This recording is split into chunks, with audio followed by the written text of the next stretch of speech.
ஒன்றும் இல்லைங்க சார், மல்லிகை கடைக்கு போகும்போது ஏன் 200 செலவாகுது, ஏன் 250 செலவாகுதுன்னு சொல்லி சண்டை போட்டார் ஒரு டைம். நான் என்ன பண்ணிட்டேன், அடுத்த நாள் காலையில் 6 மணிக்கு அவரே பைய கொடுத்து அனுப்பிட்டேன். ஒரு வாரம் நீ தான் போய் செலவு வாங்கணும், அதில் எவ்வளோ செலவாகுதுன்னு உனக்கு தெரியும்.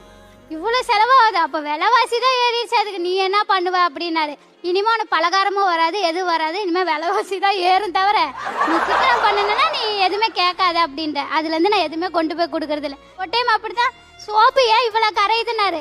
அதுக்கும் நான் அடுத்த நாள் பதில் வச்சுட்டேன். கவரை சுற்றி அந்த சோப்பை கவர் சுற்றி அந்த சோப்பும் கரையக்கூடாது, பாத்திரமும் கழுவணும் அப்படின்ட்டேன். நான் அந்த இடத்துல என்ன தெரியுங்களா சொன்னேன், கெமிக்கல் அதிகமாக கலக்குறாங்க, அதுக்கு நீ என்ன பண்ணுவ அப்படின்றாரு அந்த இடத்துல. அப்புறம் இவர் என்னங்க சார் பண்ண, இவருக்கு எதாவது செஞ்சு தரணும்னு தோணுங்களா? ஆனா பயங்கரமான ஆளுங்க நீங்க.